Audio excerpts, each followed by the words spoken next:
Salut tout le monde. Moi je m'appelle Léo, il s'appelle Marc-Antoine, on a 17 ans. Nous ce qu'on aime dans la vie c'est le cinéma, le jeu vidéo et le sexe. Exactement. Bon alors c'est parti.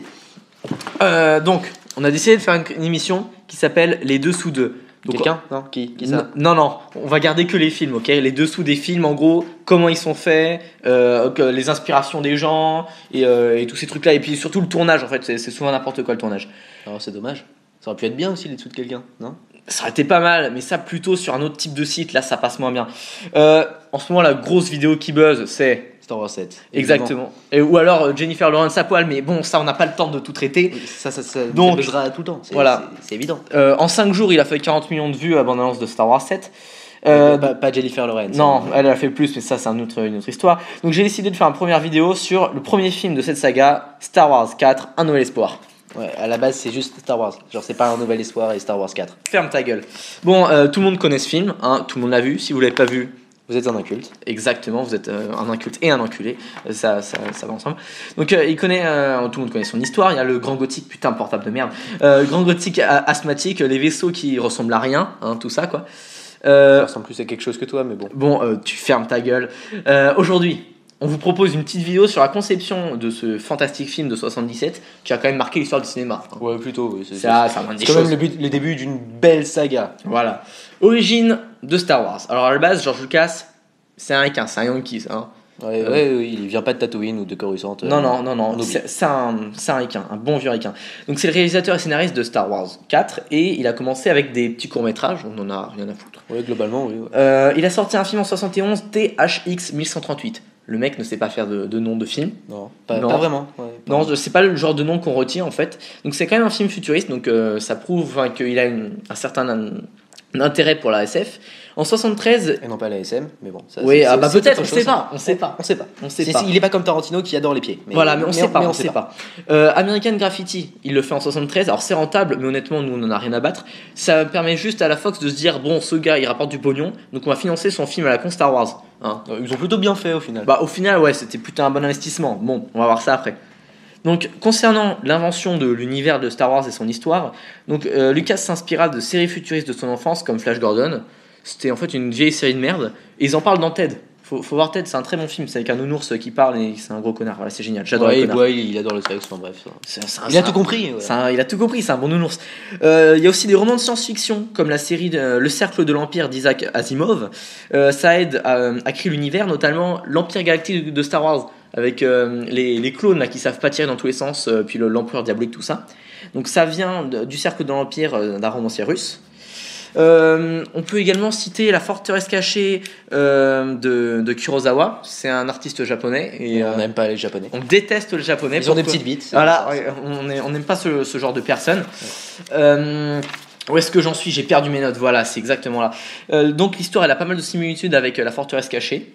Évidemment, on peut faire le lien du scénario très manichéen de l'œuvre de George Lucas avec la guerre froide. On a vu ça en histoire, hein, donc c'est pour ça, faut le caser quelque part. C'est quand même plus stylé dans Star Wars que en cours d'histoire. Oui, exactement. Voilà. Dans cette période, du coup, on a les gentils américains. Ils combattent les méchants soviétiques. Là, vilain. Vilain, c'est exactement ça. Représente Borat. Du coup, là, c'est la force qui combat le côté obscur. En fait, c'est très très distinct. Enfin, on va parler de l'illustrateur Ralph McQuarrie. Il va aider George Lucas sur l'esthétique du film. Il propose entre autres une géniale version de Dark Vador. Oui, génial, ça reste une boîte de conserve toute noire. Hein. Ouais, mais dans cette version-là, elle est encore plus stylée que celle qu'on a dans les films. Mais bon, ça, ils l'auront pas retenu, c'est dommage.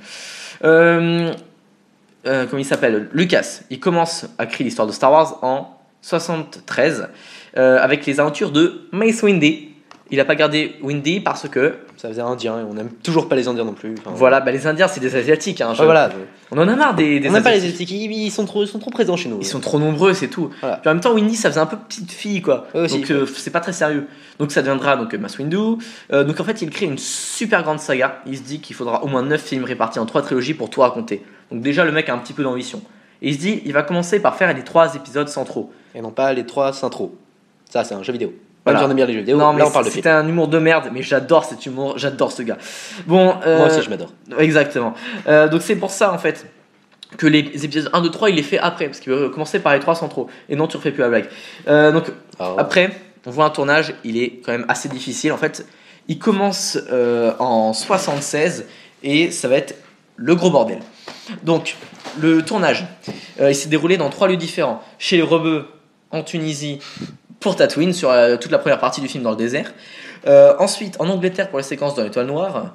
Et au Guatemala pour quelques moments se déroulant sur Yavin 4. Vous savez, les moments avec de la forêt où tout le monde n'en a rien à battre, avec les rebelles. Bon. Pour le casting, la plupart n'étaient pas très connus, notamment Harrison Ford. C'était un Charpentier. Ouais, on n'aime pas les charpentiers non plus. Mais enfin, il a quand même plutôt bien percé pour un charpentier. bah, c'est pas mal. Faut le reconnaître. Quand tu te dis BTS charpenterie, Et tu finis comme star à l'affiche de Star Wars. voilà, c'est et plutôt... c'est voilà, et c'est que symbole des années 80, ça a de la gueule quand même. Et aussi star chez Indiana Jones. Bah aussi, bah, bien sûr, bah de Lucas également. Et voilà. Alors donc le casting, il est pas très connu, il a rien à voir avec le casting de superstar de Star Wars, la prélogie. Le tournage, donc comme j'ai dit, il débute en 76. Les problèmes, il y en a plein. Déjà l'équipe Il y en a de à foison. voilà, l'équipe de film, c'est des gros connards. Hein. Oui. Déjà, on n'aime pas les gens de base, mais alors eux, c'est encore pire. Ils partagent pas la même ambition pour le film que son créateur. Certains acteurs se moquent du scénario, comme Carrie Fisher, c'est elle qui joue la princesse Leia, et elle trouve que certains dialogues sont ridicules. Oui, vu le pognon que ça rapporte, elle aurait peut-être pas dû dire ça. Ouais, elle doit le regretter aujourd'hui, quoi. Mais bon. De plus, l'équipe anglaise, c'est anglais aussi. Ouais, c'est les Anglais. C'est des roast beef. C'est des roast beef, c'est presque pire que les Asiatiques. Hein. Faut pas déconner non plus. C'est pas loin.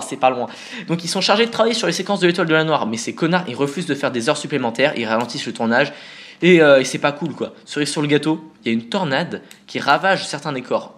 Niveau de la malchance, on est quand même assez élevé. Hein. Ouais. C'est quand même assez chaud. Et bien sûr, les producteurs d'Hollywood, vilain. Oui. Donc eux, c'est toujours des gros méchants. Ils mettaient une grosse pression à Lucas parce que son tournage, il s'éternisait et il coûtait de plus en plus cher. À la fin, il coûtera 11 millions de dollars. Avec l'inflation, ça fait pas mal d'argent, quoi, pour un film de l'époque. George Lucas, il finit même par être hospitalisé pour surmenage. Un peu comme Coppola, en fait, qui pour Apocalypse Now avait perdu 40 kilos. Ça fait un bon régime. Ouais, ça fait quand même quasiment tout mon poids à 40 kilos. Alors, voilà, donc ça fait c'est pour vous dire que c'est quand même pas mal 40. C'est un bon régime. Mais Lucas, il garde espoir pour deux choses. Déjà, la bande originale de John Williams déchire sa race. Ouais, elle déchire. Elle est intemporelle. On peut pas ne pas l'aimer. Voilà, déjà si tu l'aimes pas, tu nous dis ton adresse, on va te buter. Par exemple, la marche impériale de Dark Vador avec Non. Bon d'accord, ferme On ta n'a pas gueule. le temps. On n'a pas le temps. C'est vrai que j'ai pas envie. Et aussi grâce à IBM. En fait, IBM c'est une société créée par George Lucas et qui est spécialisée dans les effets spéciaux. Il faut dire ce qui est, même si le film est un petit peu vieilli aujourd'hui. Les effets spéciaux pour l'époque, ils étaient quand même putain de badass. Voilà, ils étaient vraiment très novateurs et ça lui a permis de garder un peu confiance. Alors, petite anecdote, George Lucas, il avait fait un pari avec son pote Spielberg, c'est un autre réalisateur un petit peu connu. Donc en gros, il était persuadé il était persuadé que son film de science-fiction de Spielberg, Rencontre du troisième type, ce serait un putain de carton et que Star Wars ça serait de la merde. Spielberg, lui, il est persuadé que Star Wars ça va être cool. Et en fait, il avait raison. Hein. Il a globalement eu raison. Ouais. Et en gros, on peut le dire. ils ont échangé 2,5% des bénéfices de leurs films respectifs. C'était une sorte de pari, quoi. Et disons que Spielberg, il a un peu tapé dans le mille. Ouais. Étant donné que ces 2,5% de Star Wars, ça va lui rapporter 40 millions de dollars en 40 ans.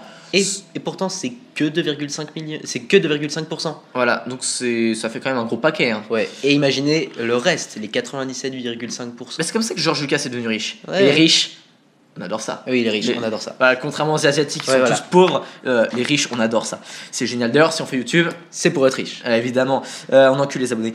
Donc Spielberg, il accepte, voilà, donc il avait raison. Les conséquences de Star Wars. Bon, Star Wars, à la base, il sort que dans 40 salles aux États-Unis. C'est pas énorme. Cependant, le film a un succès immédiat et le nombre de cinémas le projetant devient plus grand de jour en jour.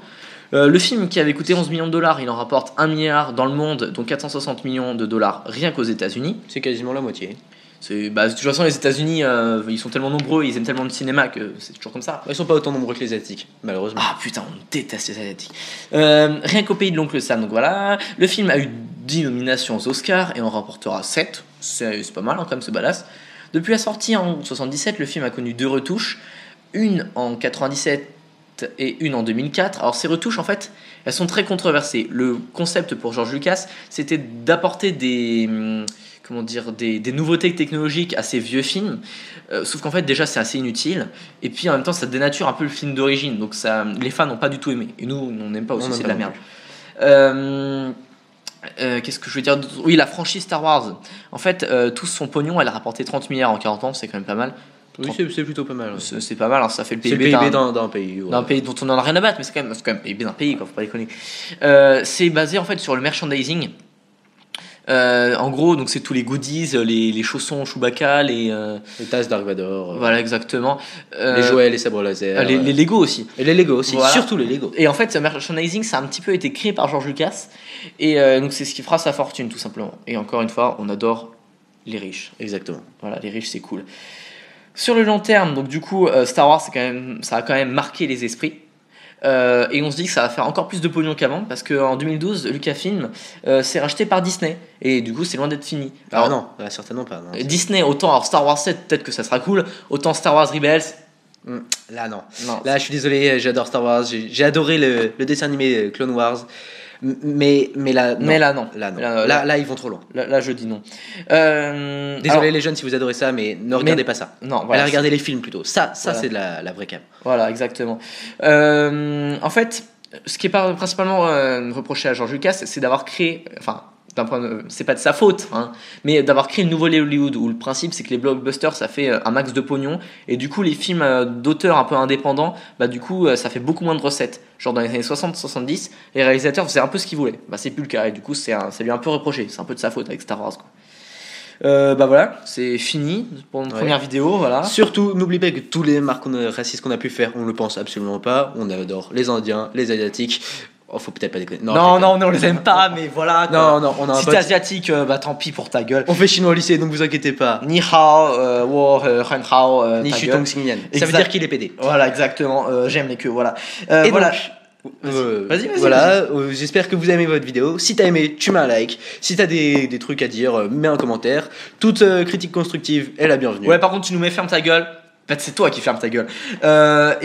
Donc, vous pouvez vous abonner si vous avez envie de voir toutes nos prochaines vidéos. Elles seront vraiment trop bien. Voilà. Et salut tout le monde. Allez.